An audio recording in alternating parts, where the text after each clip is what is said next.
On June 4th, 2026, Collegiate School was set to have an assembly. A middle school assembly, we have them every other week or so. It was a normally scheduled assembly, and there was going to be a lot of different things that happened in that assembly, but one of the things scheduled to happen was slides about Pride Month, the history of Pride, very briefly, and an explanation of what Pride Month even was. The morning of that assembly, less than 2 hours before it began, I received an email that the head of middle school had decided that all mentions of Pride should be cut, and that there was no acknowledgement of it because it was too sensitive of a topic to be covered. This is very unusual. This is not the normal kind of thing that Collegiate does. We have lots of different assemblies where we acknowledge all different kinds of histories and cultures, and especially we don't tend to cut things less than a couple hours before an assembly starts. This was a deliberate choice. The faculty members that were originally going to give the speech about Pride history did go to him and beg him to acknowledge Pride at all. And the original slideshow that would have taken less than 5 minutes was reduced down to one slide, simply acknowledging that Pride was happening, and the letters LGBTQIA were on there, but they were not explained. I don't know if they had been forbidden to talk about what those letters meant, but I do know that the head of middle school, or at least I was told, that the head of middle school had forbid anyone from talking about Stonewall, the history of Pride, or any of those kinds of things. I didn't feel that it was okay to do that, and so in protest, once assembly was done, and as the students were getting up to leave, I put on the projector a brief text-based documentary about the history of queer people in the United States, specifically mentioning Stonewall, and I blasted the song Mother of a Revolution, a song about Marsha P. Johnson, and I left the building that day. I feel that it was the right thing to do, but I've had a terrible, gnawing feeling since then. I don't think it was enough. Much of what I've said is, I believe, fact, but certainly moving forward, everything I am saying is now an opinion. Collegiate School has an absolute issue with homophobia and all different kinds of things. You are saying that this topic is too sensitive to talk about. But who is it too sensitive for? Who are you catering to? The people for whom it might be a sensitive topic about are the ones who are pushing to have an assembly at all. The ones who are pushing to be heard and seen. Collegiate used to be part of a church. They officially separated from that church, but I'm here to tell you that in my opinion, Collegiate is still a religious school. Money, reputation, and power, proximity to power at least, are the things that they worship now. Students have started arriving at the school, so I've turned around so I don't catch any of them on camera. If queer history is too sensitive of a thing to be talked about at this school, then this school is too sensitive of a place for me, a queer teacher, to work there. So let me make this very clear. I quit. I quit right now, immediately. I am done. You do not get a smooth transition from me. You don't get my help for moving up day. I wanted to keep working here. I wanted this to be a place I could work for years. I wanted to be a part of this community. But you have shown me what this community values and cares about, or at least what you want this community to look like. Who are you catering to? Who is sensitive about this? The people who could be sensitive about it, who it could affect most, are the ones who want to talk about it, but you're cutting it. Who are you catering to? One of the reasons I'm making this video is I do want to say something to the student population and faculty. There are so many of you who I have formed wonderful relations and connections with. Thank you so much for being the people that you are. This thing that I'm doing is going to seem really extreme because it kind of is. There are so many of you who have really wonderful souls, good hearts, who do and say the right things.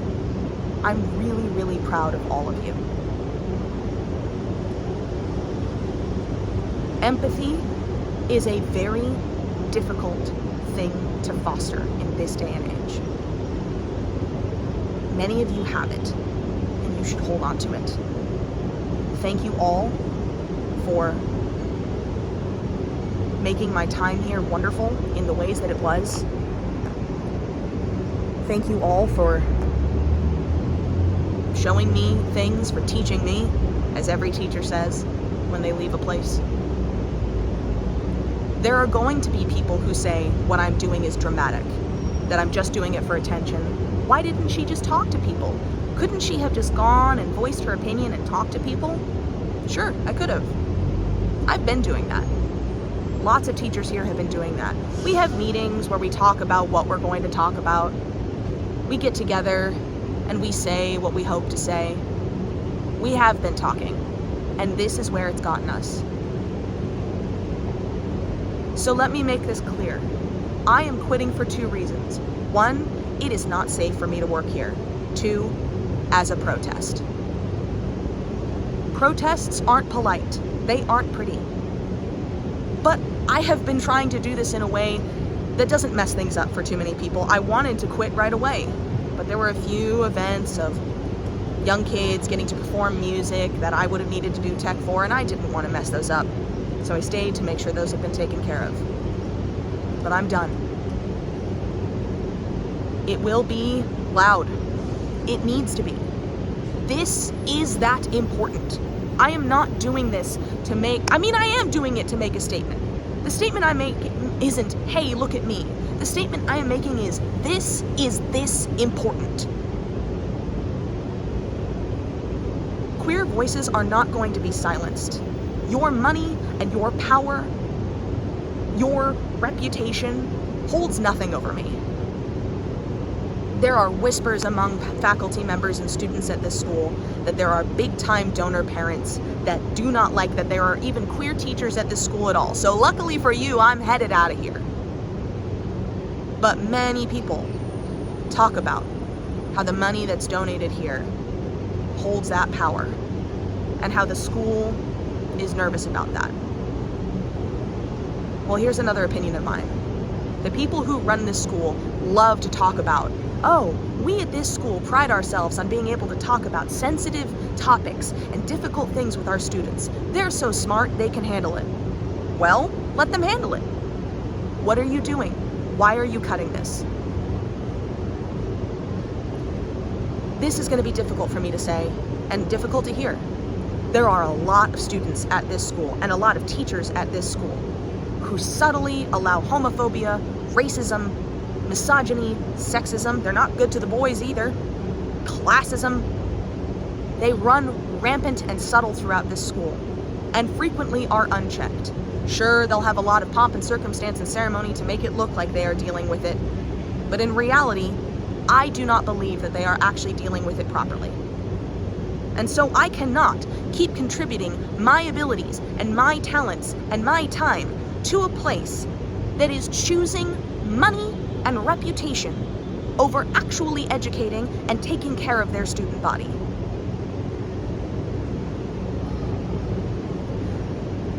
There are a lot of teachers here who in private will talk to me about how they wish things were different, and I will voice my concerns to them. And it isn't all the teachers, but a lot of them respond with, yeah, but the benefits, but the benefits, but the benefits. Many of you, I understand that consistency is an important thing in this time. We need a paycheck. We need to be able to sustain ourselves. I get it. This school is a place where that safety net can be provided. But at what cost? I won't blame anyone who continues to work here, but I firmly believe that a lot of you are compromising the morals that you claim you have for laptops and vacations. The people who run this school, the people who are at the head of it, you need to change. You are either oppressors and bigots at worst or cowards at best. So who are you? And if any parents are watching this, The school cares about your money. The school cares about your donations. The school cares about your voices. It would be fantastic and really meaningful if enough parents got together and said, hey, we are not going to keep donating money to this school. Alumni too, get in on this. We are not going to keep donating money to this school while you foster and protect the homophobic over those who would be oppressed by them. I'm focusing on homophobia and queer history because that's what this is specifically about, but there are a lot of problems here, not just that. There is so much that I could go into, but I just don't know that I have time. This video could be hours long, and maybe I will go into more of it in a bit. Maybe I'll do a video essay, I don't know.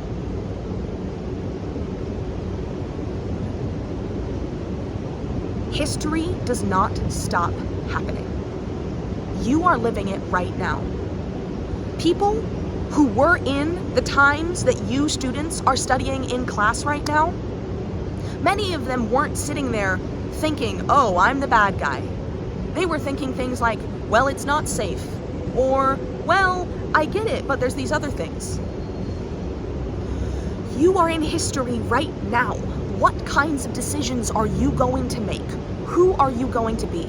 It is a lot of work to realize that the discomfort that you are feeling might need to be something that you really look at.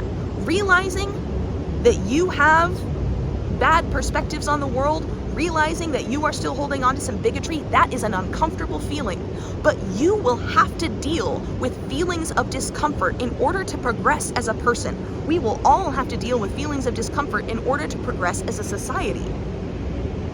Your comfort cannot always be the priority. You know how to push yourselves. You know how to make an argument. You know how to expand your mind, and you can do it. Protests don't always look pretty. This has to be said. You don't have to agree with me. And maybe you don't think I'm right for doing it this way. And let me be clear, this is my opinion. This is just me doing my own thing. This has nothing to do with other queer teachers at this school. I'm just doing this totally on my own. But this is how important it is.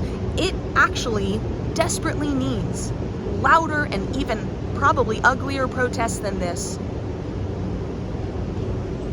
But this is how important it is. I know what it is like to have these stories silenced. I know what it is like to live in an environment where the comfort of oppressors is prioritized over the safety of the community. It's not good, it shouldn't happen, and you guys are doing that. Or you're complicit in it, or you allow it to happen. And for those of you trapped in this system, I am so sorry. Hold on, you can do this.